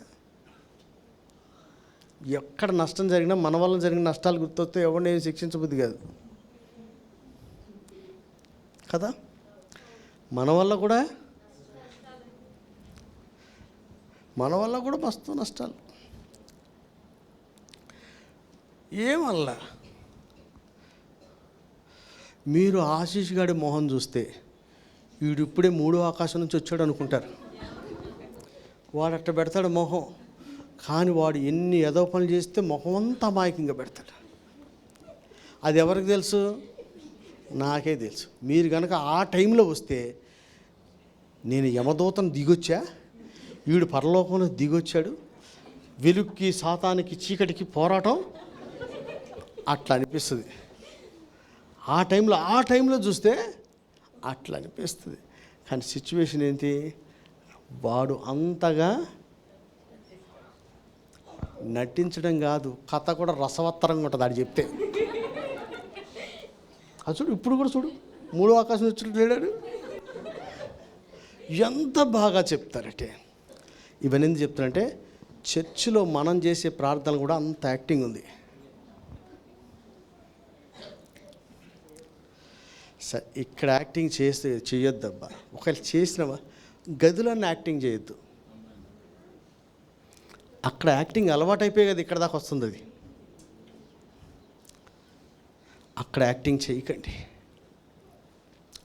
ఒంటరిగా ఉన్నప్పుడైనా హృదయం కుమ్మరించబడాలి, నలగొట్టబడాలి. ఒప్పుకుంటా ఉంటే విరిగి నలిగిన మనసే. అక్కడ కూడా కఠినపరుచుకుంటావా? ఒక అలవాటు ఏడికి వస్తుందంటే, చర్చిలో ఇంట్లో కఠినపరుచుకున్నాడు, ఇక్కడ కఠినపరుచుకున్నాడు, ఇక్కడ కఠినపరుచుకున్నాడు, 10 మందిలో కూడా సంఘం మధ్యలో ఇంతకే అమ్మావంటే అక్కడ కూడా ఇంతకే అన్నాడు. కఠినపరుచుకునేది మొదలు పెడితే ఎక్కడ దాకా వస్తుంది? సమాజం ఎదుట కూడా అలాగే మాట్లాడతారు. మీ అందరికీ మనవి చేస్తున్నా, హృదయాన్ని కఠినపరుచుకోవద్దు, అబద్ధాలు చెప్పొద్దు. అప్పటికప్పుడు ప్రార్థనలు వినే కానీ చూస్తే ఏమనుకుంటారు? నిజంగా అనుకుంటాం, కానీ మనం చేసే భక్తి క్రియతో సత్యంతో ఉండాలి. ఎందుకంటే భక్తి ఆయన ప్రేమించి చేస్తాం కదా, ప్రేమ ఎట్లుండాలా? క్రియతో సత్యంతో ఉండాలి. ఎవడు ఉన్నా లేకపోయినా, ఎవరు చూస్తారని చూడకపోయినా, దీనివల్ల ఆయనకి లాభమే కానీ నష్టం జరగకపోయినా, ఇప్పుడు నాకు నష్టమైనా, నాకు హింస అయినా, నాకు జైలైనా పర్వాలేదు, కానీ నా దేవునికి విరోధంగా నేను చేయను అన్నాడు. ఏమా దేవుడు నేను అంతగా దీవించాడా? ఏం చేశాడు దేవుడు? నీ ఇంటి నుంచి దూరం చేసే, అన్నదమ్ములు పగబట్టే, నిన్ను శత్రువులకు అమ్మేసే, ఒక ఇంట్లో పనోడిగా చేరుతవి. ఇంకా దేవుడు ఎక్కడున్నాడు? చాలామంది ఎవడన్నా ఇంట్లో ఇంత అయితే ఇంకా దేవుడు ఏముంది, ఇంకా చర్చ ఏముంది? వీళ్ళు గొప్పోళ్ళు కాదండి, ఈ వంశానికే చండాళ్ళు వాళ్ళు. వాడి తరం దీవించబడకుండా ఇంకా దేవుడికి నాకేముంది, ఇంకా చర్చికి నాకేముంది? అరే, నీ ప్రేమిస్తున్న తండ్రి దగ్గర నుంచి నీవు దూరం పడి వచ్చేసావు. నీ సహోదరుల మధ్యలోంచి లేవు. వాళ్ళు నిన్ను పగబట్టి అమ్మేశారు, గుంటలో పడేశారు, ప్రాణం పోయేది బయటపడ్డది. నువ్వు ఎక్కడొచ్చి పనోళ్ళలాగా ఉంటున్నావు. ఇన్ని దాంట్లో ఎక్కడ దీవెన లేదు, కానీ హృదయంలో దేవుడు ఉన్నాడు, నా దేవునికి విరోధంగా. హే, అవన్నీ ఎట్లా గుర్తొచ్చినాయిరా? ఎట్లా గుర్తొచ్చినాయి? అంత ధైర్యం ఎట్లా వస్తుంది? ఏమన్నా నీకేమైనా ధైర్యం వస్తుందా? వస్తుంది. కళ, దేవుడు చూపించిన కళ గుంటలో కూడా కళ కనిపిస్తుంది. సహోదరులను నిందిస్తున్న కళ కనపడుతుంది. ఇప్పుడు నా పరిస్థితి చూస్తే కూడా నేను కూడా గుంటలోనే ఉన్నా, కానీ నాకు ధైర్యం ఇచ్చేది ఆయన వాగ్దానం. అరే, ఏం చేసి దేవునికి విరోధంగా ఇంకా సరి చేసుకొని విరోధంగా ఉన్నాయని సరి చేసుకోవాలి. ధైర్యాన్ని ఇచ్చేదల్లా ఏంటంట? సిచ్యువేషన్స్ కాదు, వాగ్దానమే. దేవునికి ఇచ్చిన వాగ్దానమే మనకు ధైర్యాన్ని ఇస్తుంది. కనుక గుంటలో పడిన ఆయన దేవునికి విరోధంగా నన్ను వదిలేశాడు అనుకోలే. ఒకడి కింద దాసుడిగా ఉంటే, నన్ను ప్రేమించినోడు, నా ఇంట్లో నా పొజిషన్ ఏంది, అందరి మీద నేను చెప్తుండే ఉండేవాడిని, నాకే విచిత్రమైన చొక్కా ఉంది, ఈడికొచ్చి ఒకడి కింద మరి నీళ్ళు తీసుకురా, కాలు తీసుకురా అంటే తీసుకురావాలంటే ఎట్ట అనిపిస్తుంది? ఎలాంటి పితరుల దేవుడిని కలిగి ఉందని చెప్పావు, ఎలాంటి ఫ్యామిలీ బ్యాక్గ్రౌండ్, ఏం లెగసీ మనది, ఇక్కడికి వచ్చి ఒకటి కింద అనే దేవుడు లేడు ఏమి లేడు అని కలిసిపోలేదండి. అక్కడ కూడా ప్రతిరోజు ఒక దగ్గర ఉంది, ఒకరోజు కాదు, దేవుడు దీవిస్తాడు, ఉట్టిగా దీవిస్తాడబ్బా. రీజన్స్ ఉన్నాయి. అయ్యా పిల్లలారా, అమ్మాయి విటురా, ఫస్ట్ తల్లిదండ్రులకు ఇంట్లో విధేయులుగా అండి. అది ఎప్పుడు నీకు నచ్చిన పని కాదు, నచ్చని పనికి కూడా విధేయులు కండి. మీ తోటి సహోదరులు ఎక్కడున్నా సరే చెడు చేస్తూ ఉంటే వాళ్ళందులోంచి బయటికి రావాలని నీ చేతనైతే చేయి, చేత కాకపోతే సరిచేసేవాడి దగ్గరికి సమాచారం తీసుకురా. ఆ తర్వాత దేవుడు చూపించిన కళకి నమ్మిందని అందరికీ నేను అందుకే చెప్తాను. మనకేమన్నా దేవుడు దర్శిస్తే మంచిగా వచ్చి చెప్పండి, అందరం ప్రార్థన చేద్దాం. వాగ్దానం దేవుడు నెరవేరుస్తాడు. మీకు చూపించిన దాన్ని దేవుడు మీ జీవితంలో నెరవేరుస్తాడు కంపల్సరిగా. నమ్మాలా. ఆ నమ్మిన ఆయన ఎక్కడ దాకా నమ్మాడంటే, నా పనులకేమో అందరం మొక్కుతున్నారు, నేను ఈ జైల్లోనేమో వీడికి ఉపచారం ఈ కళ సరిలేదని చెప్పేసి, లేకపోతే ఆడి పీక పట్టుకొని ఎరే నేను పైన నువ్వు కింద అన్నాడా? చాలామంది ఊహించుకొని ఎప్పుడుగా నెరవేరుతుంది తెలియదు, కానీ వీడు ఇప్పుడే నెరవేర్చేస్తాడు. మనం నెరవేర్చకూడదు, ఆయన నెరవేరుస్తాడు. అలానే కదా మోషే ఒకరిని చంపేసింది, విడిపించాల్సిన ఒకరిని చంపేశాడు. ఎట్లా? ఏదో చేద్దామనుకోండి, మనం కూడా ఏదో చేద్దామనుకుంటే ఏం కాదు. ఆయన చేయిస్తూ ఉంటే మనం పోతామా? మన ద్వారా ఆశ్చర్యాలు జరుగుతుంటాయి, అద్భుతాలు జరుగుతుంటాయి. హల్లెలూయా. కనుక మొదట దీవించబడాలంటే తండ్రికి, అరే పిల్లలారా మళ్ళా చెప్తున్నా, మీ తండ్రికి మీరు ఇంటికాడ చూపించండి భక్తి అంతా. పుస్తకాల్లో, మార్కుల్లో, ఫోన్లో కాదు. ఎక్కడ చూపించాలా? తల్లిదండ్రుల దగ్గర మీ విధేయత చూపించండి. మీకు నచ్చిన పని కాదు. ఖుషిగాని లేపి ఆశీర్వాదం, ఒరే మొబైల్ షాప్ పోదాంపా అన్నాడు అనుకో, ఎవడికి కొంటాడో కొండో తెలియదు, కానీ ఆడికి నిద్ర అంతా పొద్దు దెబ్బకి నాకే నాకే నాకే అనుకుంటాడు. ఎక్కడికి? అదే లేపి చర్చికి పోదాం రా అనుకో, రాత్రంతా నిద్ర పట్ల ఒళ్ళు నొప్పులు వస్తున్నాయి డాడీ ప్లీజ్ అని ఆడు తిరిగి పడుతాడు. ఆ ఫోన్ ఆడు కొంటాడో కొండో కూడా తెలియదు. Matter interest matter. సలోమ్ సిస్టర్కి కాలు చేతులు పని చేస్తలేదు, అస్సలు ఓపిక లేదు, కర్ర పట్టుకుని నడుతుంది. ఆశీర్వాదంగా వచ్చి అమ్మ విజయవాడ పోతాను, కర్ర వతల పడద్దు అంతేగా. నేను గుట్టెక్కగలనా లేదనేది కూడా ఆలోచించదు. నేను చెప్పేది ఏంటంటే, మ్యాటర్ నచ్చితే, నచ్చకపోతే లేనిపోని నీరసాలు వచ్చేస్తాయి మనకి. అక్కడ మన శత్రువులన్నా, మనల్ని పగబట్టిన వాళ్ళన్నా సరే, ఆయన చెప్పాడని వెళ్ళిపోయాడండి. తండ్రి చెప్పాడని. ఎందుకు దేవుడు దీవిస్తాడంటే, మన మనసును బట్టి కాదు, చెప్పినోడి మాట వినాలి. సహోదరులు మారాలన్న ఆశ ఉండాలి. మనం ఎక్కడున్నా సరే ప్రతి విధమైన శోధన, ప్రతిరోజు కూడా శోధనని జయించాలి. మన ఆధీనంలో ఉన్నవాడిని మనం ఏం చేయాలా? నీకు 10 మంది వచ్చారో ఏం చేస్తారు చెప్పరా? అరే వీడేం చేస్తాడని నాకు ఒక కల వస్తుంది ఇప్పుడే. అదేం చెప్పనా, లోన్ వాళ్ళు ఏదో ట్రాకర్ పెడతారట బండికి, జీపీఎస్. వీడికి ఎంతమంది ఉంటే అంతమందికి జీపీఎస్లు పెడతాడు వీడు గ్యారంటీగా. ఫస్ట్ చేసేది అదే. మరీ అంతగా లోపలికి పోయి మనం ఎవరిని మార్చలేము, ఆయన ఒక్కడే మారుతాడు కదా. మొత్తం దూరం ఎవరిని సరి చేస్తాం? అసలు ఎవరిని సరి చేయలేము, పై వరకు చెప్పడమే.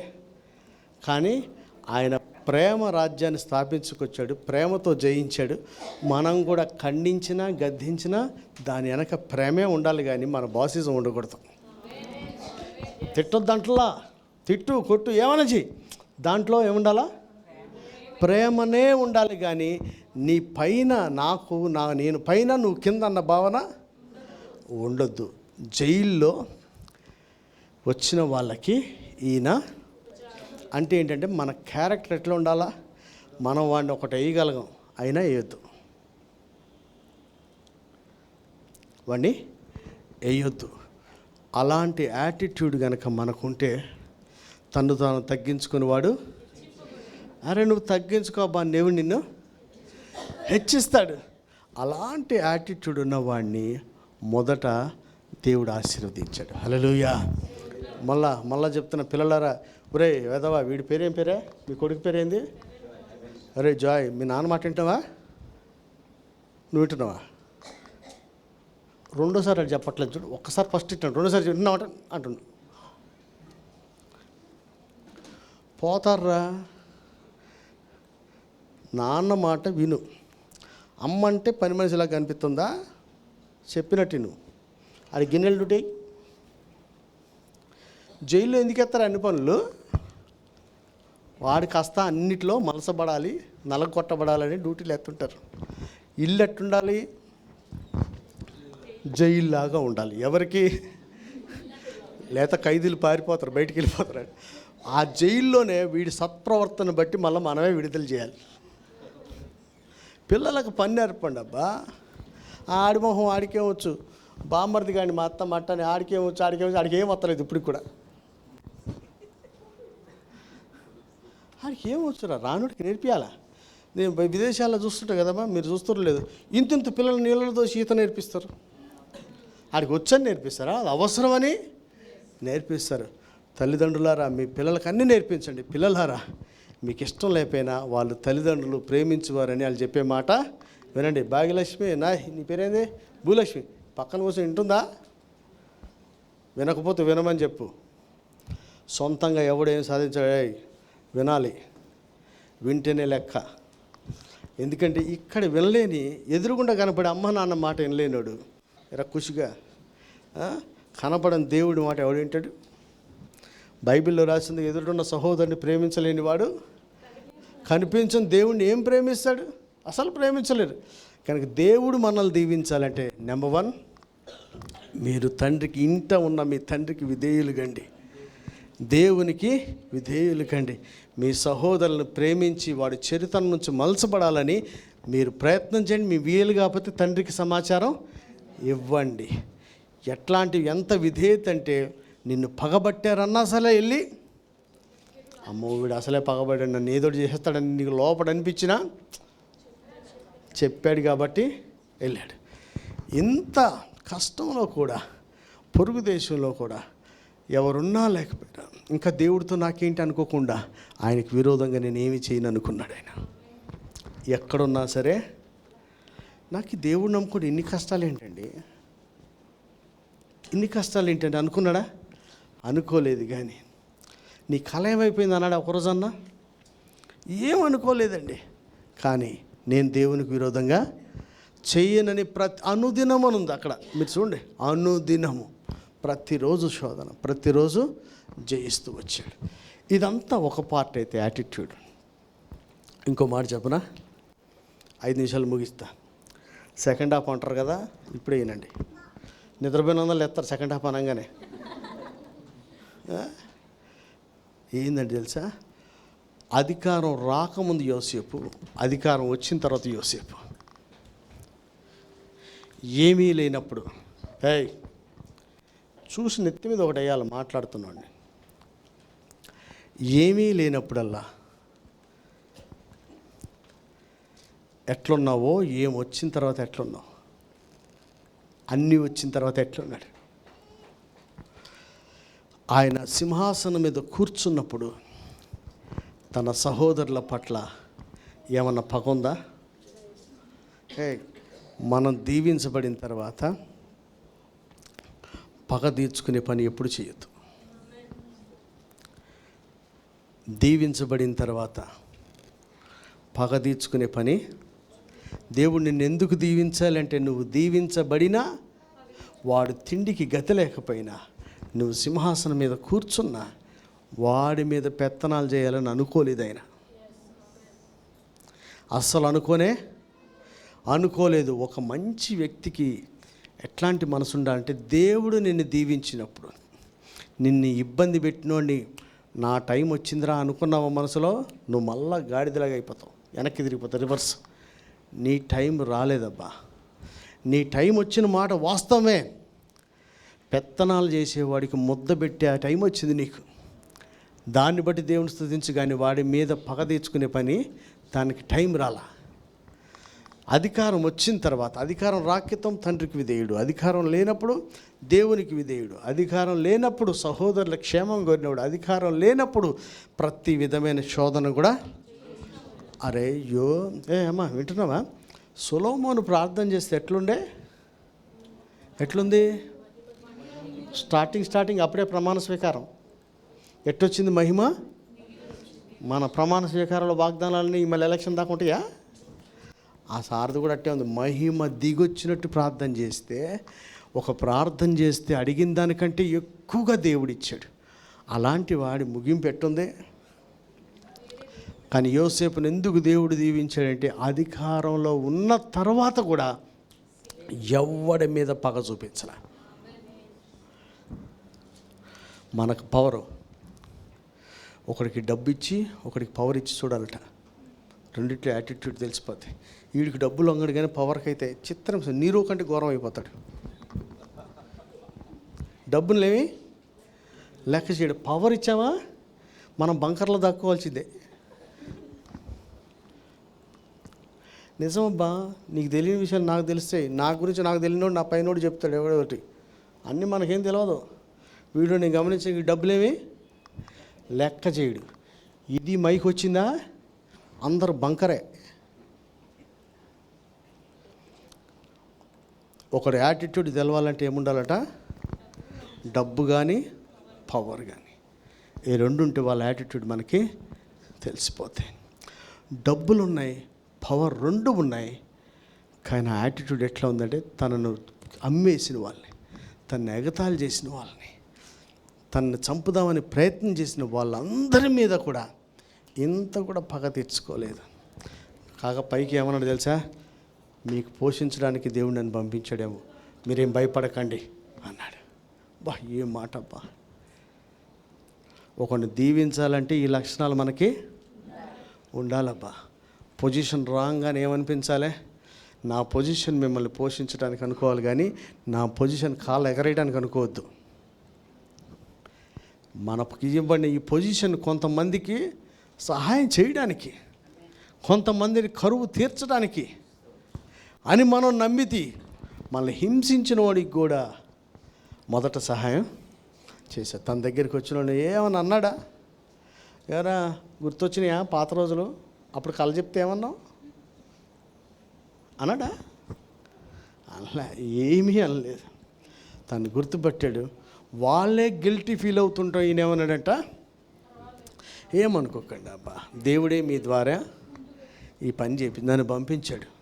నేను రావడం, మీరు బ్రతకడం, మీరు చావకుండా ఉండాలి, బ్రతకాలని దేవుడు నన్ను పంపించాడు. మీరు ఆ మనసు బాధలో అవన్నీ మనసులో మీరు ఎవరంటారు సార్? మనకి టైం వస్తుంది, మనము చెంపకు కొడతాం అన్నారు. ఎవరు కొట్టారు? తీసుకున్నాం, మనం కొడతాం అన్నారా లేదా? ఆ సార్ ఏం చెప్పాడు? చెప్పండి, ప్రతి డైలాగ్ దేవుడు వింటాడు. ఆయన ఏం చెప్పాడు? టీవీ నైనోడు ఇంటర్వ్యూ చేస్తుంటే, నేను బైబిల్ చదువుతున్నా, దేవుడు క్షమించమన్నాడు, నాకు ఎవడి మీద కోపం లేదన్నాడు. అధికారం వచ్చిన తర్వాత ఎవడెవడి మీద కోపం ముందు అందరి మీద చూపించారు. ఈడ చేసిన ప్రార్థన లెక్క కాదు, ఈ వారం రోజులు బతికేదే లెక్క. ఇక్కడ అందరూ చేస్తారు. నేను కూడా మస్తు బుద్ధిమాటలు చెప్పొచ్చు, కింద ఎట్టబోతున్నాం అన్నదే లెక్క. ఏమన్నారు? కొట్టాడు, తీసుకున్నాం. మాకు టైము, యోసేపుకు టైం వచ్చింది, ఎవరిని కొట్టలా. అందుకని దేవుడు ఆయన దీవించాడు. అంటానికి ఏమైనా ఉందా? ఏమన్నా చేయగలడు, ఏమైనా చేయగలడు. అయినా దేవుడు ఏమీ చేయకుండా ఉన్నది కనుక మొదట ఆయన్ని ఆశీర్వదించాడు. ఇకపోతే అధికారం వచ్చిన తర్వాత నాన్న ముసలోడు అయిపోయాడు. ఇప్పుడు పనులు చెప్పే స్టేజ్లో, హే వింటున్నారు పిల్లలారా, అధికారం వచ్చింది, సాఫ్ట్వేర్ ఉద్యోగం వచ్చింది, నాన్న రిటైర్డ్ అయ్యాడు, అది తీసుకురా ఇది తీసుకురా అని చెప్పే స్టేజీ ఇప్పుడు లేదు. కానీ మొదట ఉన్న గౌరవము అధికారంలో ఎక్కిన తర్వాత కూడా ఉంది ఆయనకి తండ్రి పట్ల. చాలామంది సంపాదించగానే రెండు ముక్కలాగానే, డాడీ నీకు తెలియదు, మమ్మీ నీకు తెలియదు. నీకు అల్ల పిల్లలకి ఏం తెలుసు సరితా? ఫోన్ నొక్కడం తప్పితే ఏం తెలియదు. నవ్వుతున్నావా? కరెక్టేనా? Very good. పిల్లలకి ఏం తెలుసు? ఒక్క ఫోన్ నొక్కడం తప్ప నుంచి వీడు ఎంత ఘోరం అంటే బ్యాగులో ఏమన్నాయో కూడా చెప్తున్నాడు. మొన్న నాకు అనిపించింది జాయ్ గారి నెంబర్ అనుకున్నా, వీడి శిష్యుడే జాయ్ అయినప్పుడు తెలిసిందా. ఎంతైనా గోదావరి జలాలు కృష్ణా జలాలు కలిసిపోయినాయి కదా, ఈ జలాలన్నీ వచ్చి మన మీద పడతాయి.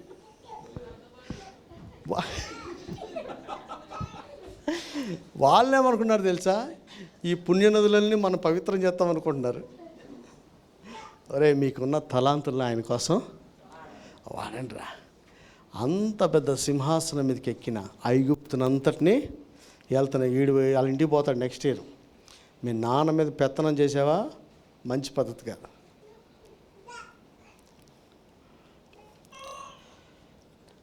వాళ్ళు చేతగాని స్థితిలో ముసలాయన లేవలేకపోతున్నాడు, చచ్చిపోతున్న స్టేజ్లో ఉన్నాడు. ఏమ్మా తీసుకొచ్చిన ఆ నాన్నకి అప్పుడు ఎంత గౌరవం ఇచ్చాడు. 17 ఏళ్ల వయసులో ఏమీ లేనప్పుడు ఎంత గౌరవం ఇచ్చాడు. ఫరో తర్వాత ఫరో అయిన సింహాసనం మీద ఉన్న మొత్తం ఆయన చేత్తో ఐగుప్తుని పరిపాలిస్తున్న అదే గౌరవిస్తున్నాడు. ఎందుకు దీవించాలి ఆయన? నిన్ను ఎందుకు దీవించాలి? తల్లిదండ్రులు ఏదో చిన్నప్పుడు వాళ్ళు ఎక్కడ డాడీ డాడీ డాడీ అని వీడికి పిల్లం రాగానే లేకపోతే ఉద్యోగం రాగానే తిరగబడితే ఏం సుఖంరా? ఏం సుఖంరా? ఎప్పుడు చావు కాళ్ళు జాసిన టైంలో కూడా అదే గౌరవం తండ్రి అంటే. దేవుడు మనల్ని దీవించాలి అంటే నీకు ఏమీ చేతగానప్పుడు కానీ ఇప్పటి వరకు కొడుకు నేను చెప్పిన నెలలు వింటున్నావు. ఇప్పుడు నేను మూలబడ్డప్పుడు వింటేనే ఆడికి లెక్క.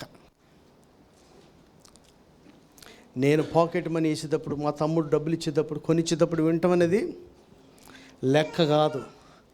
నీకు అన్నీ ఉన్నా నాయన కొట్టుదునా అన్న స్టేజ్కి రావాలా. నీకు అన్నీ ఉన్నా పెద్ద మనుషుల్లా గౌరవించే స్టేజ్ వస్తే మనల్ని దేవుడే మనల్ని ఆశీర్వదిస్తాడు. పిల్లలారా, ఎట్లా పెంచుతున్నారు పిల్లల్ని? ఒరే, ఎట్లా చూస్తున్నావురా? ఎట్లున్నారు? నాకు అనిపిస్తుంది ఈ పిల్లలందరూ పెద్ద అయిన తర్వాత నా గురించి శాడిస్ట్ చితగొట్టేవాడు, అన్నం మాడిపోయింది పెట్టేవాడు, టిఫిన్ బంద్ చేశాడు, జ్వరం వచ్చినా పని చేయమన్నాడు, ఇన్ని చెప్తాడు. కానీ ప్రభాకర్ని పిలిచి సెలైన్ పట్టించాడు, వెనక నుంచి పడిపించాడు, ఏం చెప్తారా? ఇది చెప్పరు. గోళీలు తెప్పించేసినవి చెప్తారా? బిర్యానీలు తిన్నవి చెప్తారా? బట్టలు వేసుకునేవి చెప్తారా? చెప్పరబ్బా. నీకు డబ్బులు వచ్చినప్పుడు, ఏ రమే జుట్టు 20 మాకు వెనక్కి, జుట్టు యేసుప్రభు వెనక్కి పెట్టాడు, ముందుకు పెట్టలే. ఎందుకని? వెనక్కి వాడు దాన్ని ఎందుకు ముందుకెత్త ఊరికే తీసుకొచ్చి. మీకు డబ్బులు వచ్చినప్పుడు, మీకు అధికారం వచ్చినప్పుడు కూడా అదే గౌరవం ఉండాలి. నేనైతే మర్చిపోలేని దృశ్యం, 2012 ఇజ్రాయెల్ పోతున్నా. శంషాబాద్లో ఇప్పుడు జబరాజ్ వాళ్ళ చర్చి, అప్పుడు డేవిడ్ రాజు గారు కొత్తగా కట్టారు. అక్కడ ఎయిర్పోర్ట్కి దగ్గరే కదా అని పోతుంటే అక్కడ డేవిడ్ రాజు పాస్టర్ గారు చచ్చిపోయాడు, పెద్ద ఆయన. వాళ్ళ కొడుకు పెద్దోడి పేరు జబరాజ్. ఆయన కోసం అక్కడ ఒక బ్రాంచ్ కట్టారు. ఎయిర్పోర్ట్కి దగ్గరే కదా అని వాళ్ళు సేవకులు వస్తున్నారని. ఎంతమంది తెలుసా? మా ట్రిప్లో 56 మంది. 56 మంది యెరూషలేం యాత్రకి బయలుదేరి వెళ్తుంటే అక్కడ భోజనాలు చేశారు. అక్కడికి వెళ్తే ఆ భోజనం అయిన తర్వాత చివరి ప్రార్థన చేసి సెండ్ ఆఫ్ ఇచ్చడానికి డేవిడ్ రాజు గారు వచ్చారు. డేవిడ్ రాజు గారు వచ్చినప్పుడు సురేష్ గారి విధేయత చూసి నాకు ఆశ్చర్యం వేసింది. నాకు ఆవగిజంతా కూడా లేదనిపించింది. నాకు మొన్న ఒక ఉత్తరం రాసిన, మా డాడీకి రాసింది దొరికింది. డాడీ, నేను రాసింది, నీ మాట వినకుండా నిన్ను ఇబ్బంది పెట్టినా, ఇక నుంచి నీకు మాట వింటా, నీకు పరిచర్య చేస్తా, నన్ను క్షమించని రాసిన ఉత్తరం ఉంది నా కాడ. మా డాడీకి రాసిన నేను. రేదవా ఇప్పుడన్నారు చెప్పరా? తప్పులు అందరు చేస్తారు, చేస్తారా? అందరు చేస్తారు, ఒప్పుకోవాలి కదా. అప్పుడేం ఫోనులు లేవు. ఆ కాలాన్ని హైదరాబాద్ నుంచి ఉత్తరం రాసిన నేను. సురేష్ గారు అక్కడ నిలబడి, డేవిడ్ రాజు గారు ఇంత ఉంటాడు పోటీగా, సురేష్ గారు ఆజానుబాహుడు. పక్కన కూడా నిలబట్టలే, వెనక నిలబడుతున్నాడు. అప్పటికి ఆయనకి 3000 సంఘం, 56 బ్రాంచీలు సురేష్ గారికి. పూటకి ఫెయిత్ హోమ్లో 100కి పైచీలకు మంది తింటున్నారు. కానీ ఆయన చదువుకునేటప్పుడు ఎంత గౌరవం ఉందో, 3000 మంది సంఘం అయినా, తన కింద 56 సంఘాలు బ్రాంచీలున్నా, అంతులేని డబ్బు దేవుడు సమృద్ధిగా ఇచ్చిన డేవిడ్ రాజు గారు అంటే మొదట ఏ గౌరవం ఉంది, ఇప్పటికి కూడా అదే గౌరవం ఉంది ఆయనకి. అరే ఎందుకు దేవుడు దీవిస్తాడంటే రీజన్స్. ఏమి లేనప్పుడే నా ఫోన్ ఎత్తకుండా, ఏమీ లేనప్పుడే ఇంత పని చేయకపోతే, నువ్వే ఎమ్మెల్యే ఎంపీ అయితే అసలు ఎవడు ఫస్ట్ అండ్ జైలు లేండి, నన్ను చిత్రహింసలు పెట్టాడు, చర్చలు చేస్తారు. వింటున్నారా? దేవుడు ఎందుకు దీవించాలంటే అధికారానికి ముందు, అధికారం వచ్చిన తర్వాత సహోదరుల మీద పగ తీర్చుకోలేదు. వాళ్ళు ఉన్న గిల్టీనెస్ పోగొట్టడానికి ఏమన్నాడబ్బా, ఏ బాధపడకుండా, దేవుడే నన్ను ఇట్లా పంపించాడు మిమ్మల్ని పోషించడానికి, మిమ్మల్ని ఈ కరువులో చావకుండా దేవుడు నన్ను పంపించాడు అని చెప్పాడు. కాలు చాచిన తండ్రికి ఎంత గౌరవం ఇస్తున్నాడు, ఎంత మర్యాద ఇస్తున్నాడు అంటే, ఎట్లా పంపించాడు, ద బెస్ట్ పంపించాడు. రథములు తీసుకుని, ముసలోళ్ళు చచ్చిపోతే నాకు గుర్తుంది, కానీ నేను చెప్పలేను. కానీ పెద్ద మనుషులు చచ్చిపోతే వాళ్ళ వల్లనే బతికిన పిల్లలు డెడ్ బాడీని రిక్షాలలో ఎట్లొకట తెచ్చి పడేస్తున్నారు, ఎట్లొకట్లా సమాధి చేస్తారు. ఈ పద్ధతి అస్సలు మంచిది కాదు. ఈ పద్ధతి అస్సలు మంచిది కాదు. ఎక్కడ దాకా ఉండాలంటే మంచం మీద పడినా అదే గౌరవం ఉండాలి, చనిపోయినా కూడా అదే గౌరవం ఉండాలి. ఎందుకు ఈ మాట చెప్తాను, చనిపోయిన తర్వాత నేను చచ్చిపోతాను రా, నన్ను మటుకు ఇక్కడ ఉంచు, తీసుకుపోన్నాడు. ఆ మాట నెరవేర్చారు. ఇక్కడ పాతొద్దురా, అక్కడ పాతమన్నాడు. వెళ్ళాడా లేదా? మోసలోడు చేత చచ్చాడు, పైసేట్రా అన్నాడు. ఇట్టి అయ్యా, పెద్ద మనుషులకు ఎంత గౌరవం ఇవ్వాలంటే, నీ వయసులో ఉన్నప్పుడు, చేతగానప్పుడు ఎంత వింటావో, సమస్త అధికారం నీ చేతిలో ఉన్న అంతే మర్యాద, అదే విధేయత చూపించాలి. అప్పుడే కాదు, చనిపోయిన తర్వాత కూడా వాళ్ళ మాటకు అంత విలువ ఇవ్వాలి. అప్పుడు నేను దేవుడు ఖచ్చితంగా దీవిస్తాడు. కనుక సంఘమా, మీ అందరికీ నా మనమే, అందరూ దేవుని బిడ్డలమే. యాకోబు 12 మంది పిల్లల్ని దేవుడు దీవించాడు. కానీ మొదట ఎందుకు దీవించాడు అంటే, మొదట తండ్రికి విధేయుడు, దేవునికి విధేయుడు, సహోదరులకు ప్రేమించి వారి చెడుతనాన్ని విడవాలని కోరుకున్నటువంటి వాడు.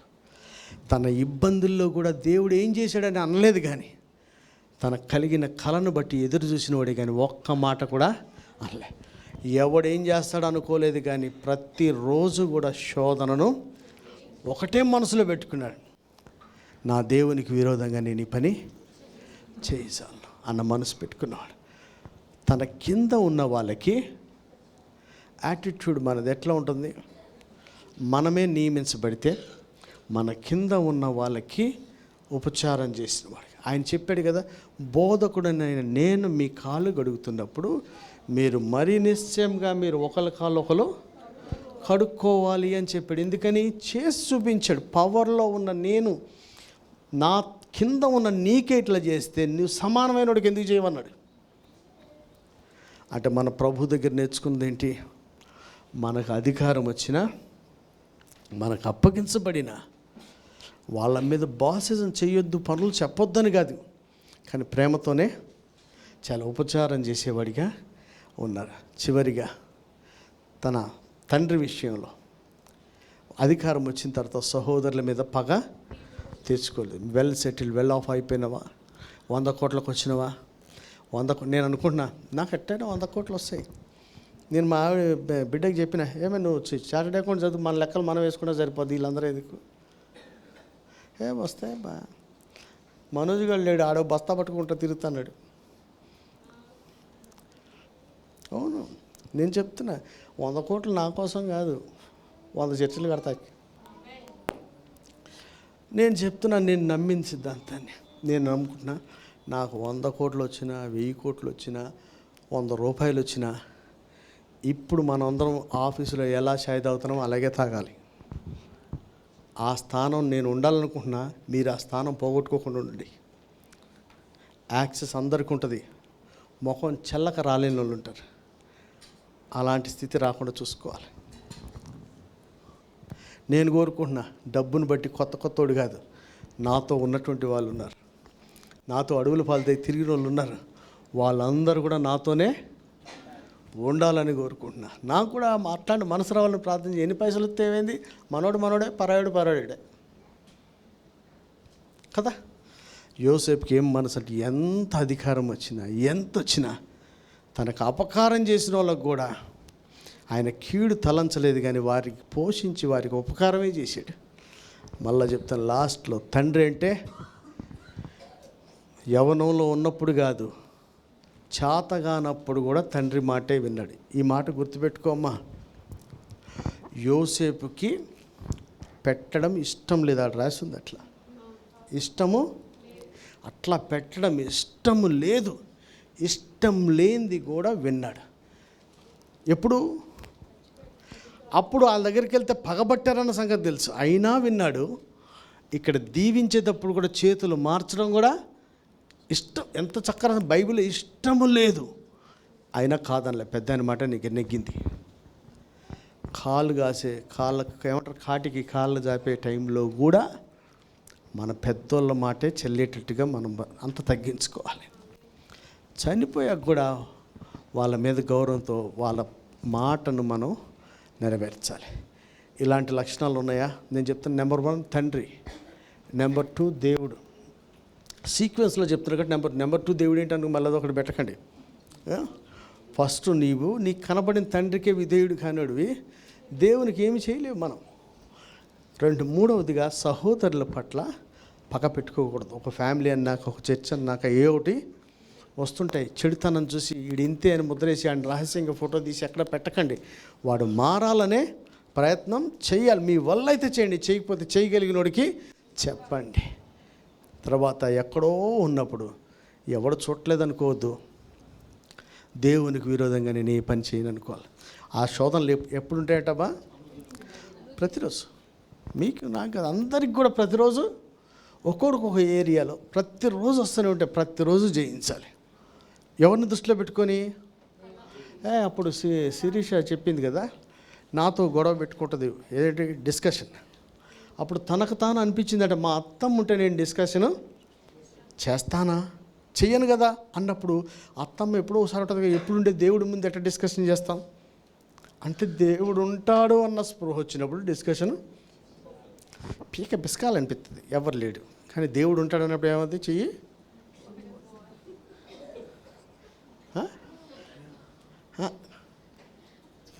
ఇస్రాయేల్ అనిపిస్తుంది. అప్పుడేమనిపిస్తుంది, పట్టుకోవద్దు, ఎవడు ఇస్తాడు ఎవడు పట్టుకుంటాడు, వీడు తెలియదు ఇస్తుంటే పట్టుకుంటాడు, ఆట ఆడుకుంటారు ఏట్రా అట్లా అన్నప్పుడు ఎవ్వరు లేరు కదా అనుకోకు, ఆయన ఉన్నాడు.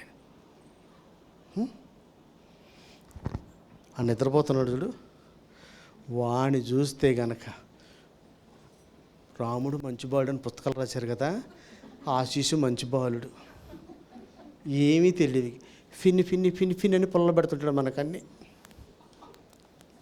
అసలు వాడు చేసినంత అల్లరి కానీ, వాడి మీద ఉన్న కంప్లైంట్లు కానీ ఎవడి మీద లేవు. స్కూల్లో మటుకు ఆడే